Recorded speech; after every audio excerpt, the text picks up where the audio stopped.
Hello everyone, welcome back to my channel. This is advocate Shruti Sharma and you are watching legal knowledge. आज मैं आपके लिए एक बहुत ही इंटरेस्टिंग टॉपिक लेकर आई हूँ कि न्यायालयों में गवाह को कसम क्यों खिलाई जाती हैं। कि मैं गीता पर हाथ रख के कसम खाती हूँ कि मैं जो कहूँगी सच कहूँगी और सच के सिवा और कुछ नहीं कहूँगी, ऐसी वाली कसम। तो चलिए शुरू करते हैं। पुराने समय में हमारे न्यायालयों में गीता, कुरान, बाइबल और बाकी जो भी धार्मिक ग्रंथ होते थे उन्हें रखा जाता था। और जो भी आई विटनेस होते थे, चश्मदीद गवाह, उनको उनके धर्म के अकॉर्डिंग, मतलब जो भी उनका धर्म होता था, जिस भी धर्म में वो विश्वास रखते हैं, उसकी हॉली बुक पे और हाथ रख के कसम खिलवाई जाती थी। लेकिन आजकल कोई भी इन धार्मिक ग्रंथों की कसम नहीं खाता है। तो जो मूवीज़ और ड्रामाज़ में दिखाया जाता है वो कोर्ट्स में एक्चुअल में प्रैक्टिस नहीं किया जाता है। अब ये देखें कि ये सिस्टम स्टार्ट कैसे हुआ। तो भारत में मुगलों के वक्त ये प्रथा शुरू हुई थी, क्योंकि उस वक्त लोग बहुत ज़्यादा आस्तिक थे अपने धर्म को लेकर। और अगर वो अपने धार्मिक ग्रंथ पे हाथ रख के कसम खा रहे हैं तो ये समझा जाता था कि वो झूठ नहीं बोलेंगे। और मुगलों के बाद ब्रिटिशर्स ने भी इस चीज़ को अडॉप्ट कर लिया। और इसके मतलब हर चीज़ के लिए ब्रिटिशर्स क्या करते थे, लॉ बनाते थे। तो इस चीज़ के लिए भी उन्होंने लॉ बनाया, इंडियन ऑथ्स एक्ट 1873, जो कि आज़ादी के बाद भी ये सिस्टम लागू था अराउंड 1960 तक। और ये सिस्टम अबॉलिश क्यों हुआ, क्या ऐसे रीज़न रहे कि इस सिस्टम को ख़त्म कर दिया गया। तो सिस्टम को और ज़्यादा सेक्युलर और यूनिफॉर्म बनाने के लिए ये सिस्टम अबॉलिश हुआ जब लॉ कमीशन ने अपनी 20th लॉ कमीशन रिपोर्ट में ऑथ्स एक्ट 1873 इस एक्ट में चेंजेस करने के सुझाव दिए और इसकी जगह पे ऑथ्स एक्ट 1969 लेके आए, जो अभी तक भी फॉलो किया जाता है।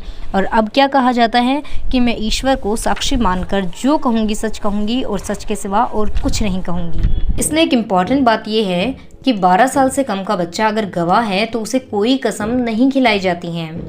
अब देखिए, न्यायिक कार्यवाही में गवाही दो तरीके से हो सकती है। गवाह जो है वो दो तरीके से अपनी बात को रख सकते हैं। पहला है ऑन ऑथ, शपथ पर, मतलब न्यायालयों में कसम खिलाकर। दूसरा है ऑन एफिडेविट, मतलब शपथ पत्र पर। अगर अपन नोटरी पब्लिक के पास जाते हैं स्टैम्प पेपर पे कुछ लिख के और वो उसे नोटराइज्ड कर देते हैं तो वो हो गया एफिडेविट पर। तो पहले बात करते हैं शपथ पर, ऑन ऑथ। तो जब तक किसी व्यक्ति ने कसम नहीं खाई है या शपथ नहीं ली है तब तक वो सच बोलने के लिए बाध्य नहीं है, लायबल नहीं है सच बोलने के लिए।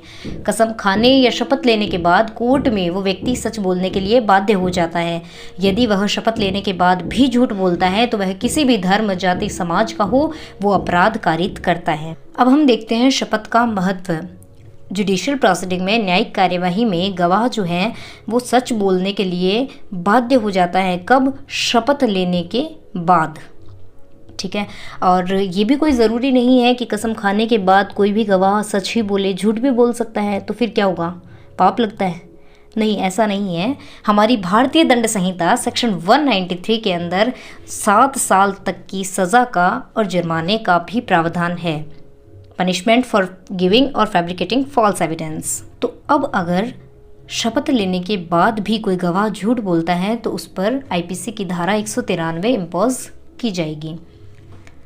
अब बात करते हैं दूसरे टाइप की, ऑन एफिडेविट, शपथ पत्र पर।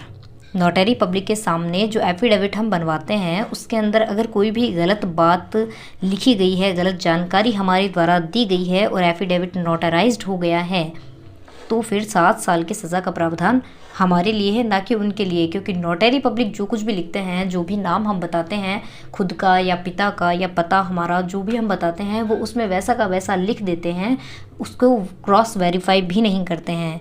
तो इसके अंदर अगर गलत जानकारी दी और एफिडेविट नोटराइज्ड हो गया है तो 7 साल तक की सज़ा का प्रावधान है। मैं उम्मीद करती हूँ कि आपको इस छोटे से वीडियो लेक्चर के अंदर बहुत ही काम की जानकारी प्राप्त हुई है। Thank you, be happy and be safe.